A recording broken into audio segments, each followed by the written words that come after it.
Well, that's a huge question to start with. And I learned an enormous amount, but obviously boiling it down, there were some pretty critical things really that I learned, which have stood me in good stead for the work I've done since. I think the most fundamental one is that it needs to be a part of business strategy. And yet the gap between where we are now in most leaders' perceptions of sustainability and where it needs to get to is very big. And it's the responsibility of the people who are leading for sustainability to bridge that gap. And that's difficult because there are decades of experience of people working in businesses with sustainability folk who, in the nicest possible way, tend to be very technical, super detailed, quite intimidating and fairly depressing. That's a bit of a generalization. But that, for better or worse, is the perception that is held by a lot of senior executives about both the topic and the people who lead for it on sustainability. So unless you can really work with the DNA of the organization and understand the pressures that they have in leading that organization and delivering the multiple things that particularly big listed companies have to do, then you're really largely destined to operate in the margin of that organization rather than at the heart of it, and to be seen as somebody technical, not to be seen as a partner and colleague that's trying to future-proof the organization, build its resilience, and equip it for the things that it's going to face. So, what you've heard me talk about a lot are not the technical skills of sustainability, which are complex and very difficult in their own right, but can be fairly easily learned. What you've really heard me talk about there are the soft skills, the human skills, how you work within an organization and how you take people with you. And that's all about getting them to want to lean in. Whereas at the moment, still a lot of business leaders are leaning back from this topic, even now in the face of everything that we're experiencing in this extraordinary summer of fires and floods.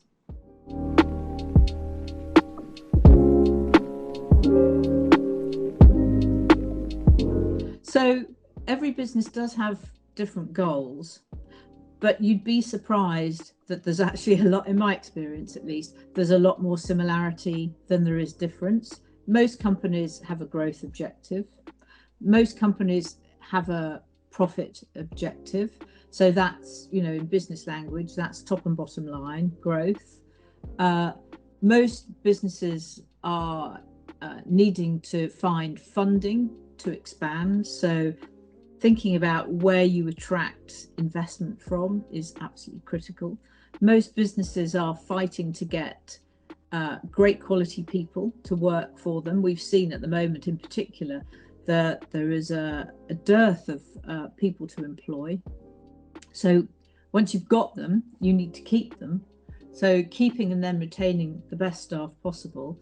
And most businesses, and particularly once you become a company of a certain size, you start to attract followers who will criticize you, particularly in the NGO world, based on how you operate. And there are sectors of the media that will do the same thing. So actually, when I engage with businesses, I find that there are huge similarities, almost irrespective of what sector they're in. Of course, when you get down into the detail, it differs. And there, what I said previously applies, that you need to start by saying, what are the most material issues for that organization? So if you're a food business, obviously the security of supply of food, and we've seen droughts, we've seen huge amounts of flooding, we've seen record temperatures just this summer, all of which is going to affect the security of supply of food. And the food supply chain is one of the most fragile of any global industries. So food's quite a useful one actually for me to use to illustrate that point.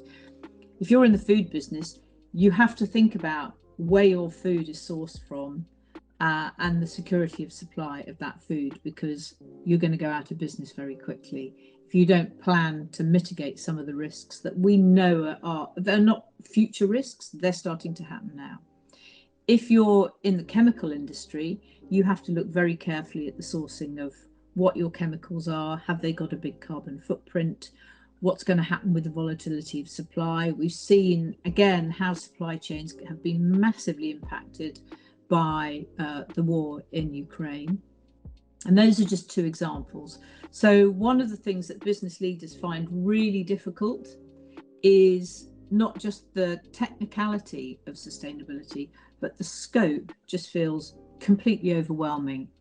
They feel like there are scores and scores of issues, and no business can put their arms around something that's got multiple issues to tackle.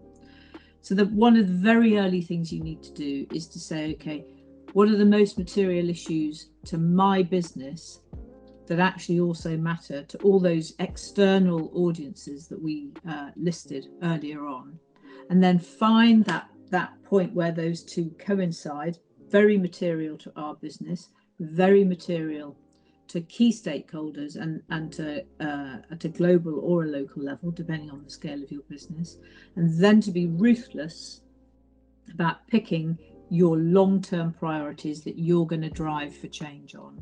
So that really, I would say, is what sits at the heart of taking a kind of seemingly boil the ocean type issue and really focusing it down on things that the senior leaders will own for the long term, that will link in with business strategy.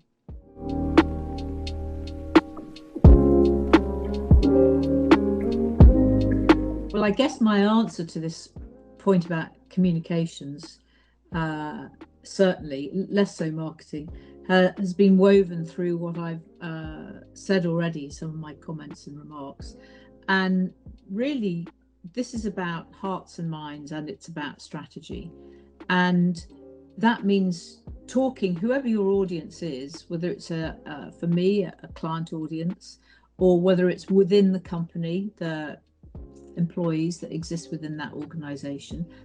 You need to make people feel that this is accessible, and you need to take them with you, and you need people to want to become good at this and to see this as a part of their own personal future success, married to their own personal value set. And so, like any other area, really, the soft stuff is the hard stuff, to steal a quote, and understanding where that audience actually are now, rather than where you'd like them to be, in my experience, is one of the most critical points for whether you're going to succeed in driving change, whatever the situation is.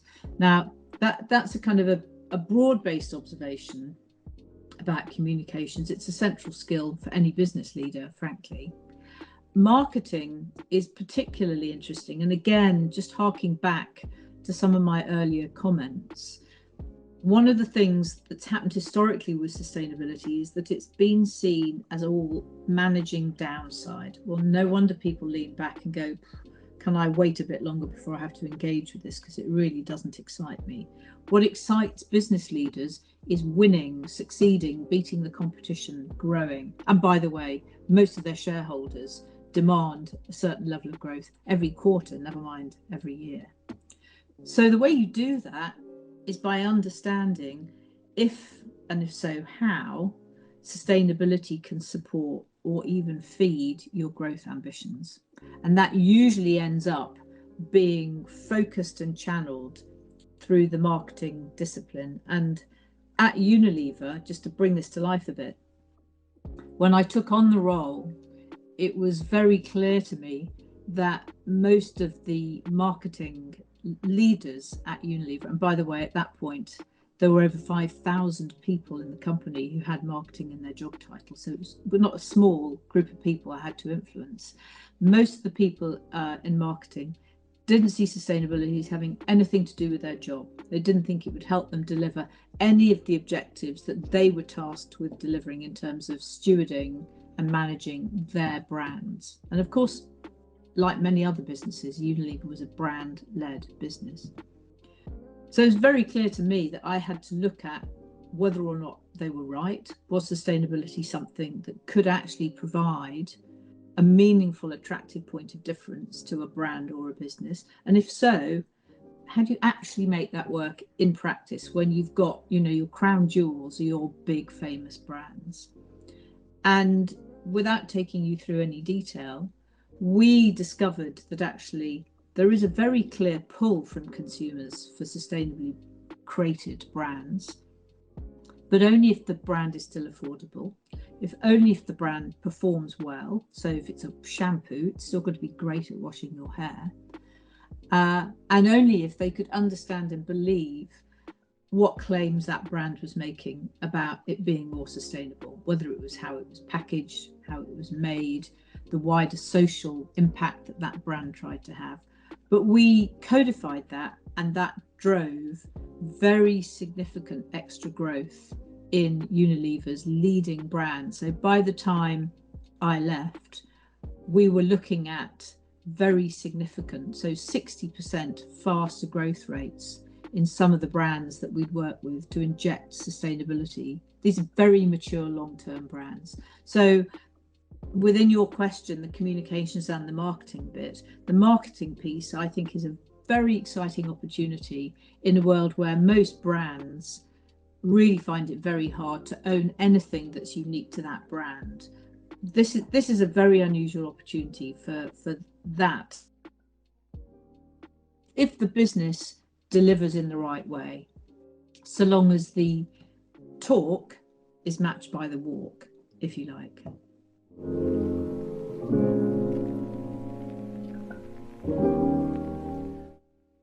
To be absolutely honest, almost all of the time, I found that if I did a good job and looked for the right kind of support and was collegiate, I've never hit a glass ceiling, as they're infamously called. Of course, you know, particularly at points where I was more junior, I incurred the usual kind of everything from flirting to outright sexism.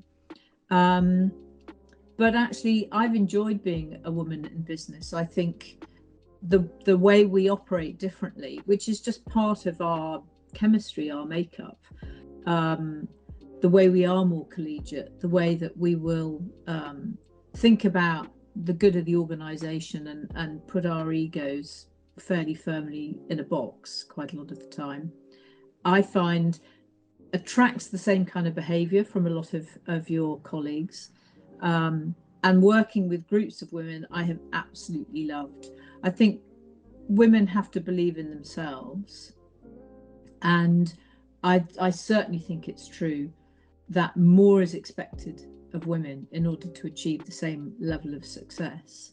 But I certainly think that the opportunities that working in business can give you in your life, the sense of meaning and fulfillment and purpose, is fantastic. And if I boil it right down, I think the worst thing you can do is try to be successful in a sphere where your heart's not in it. Maybe it's your parents said, oh, we always wanted you to do X, Y, and Z.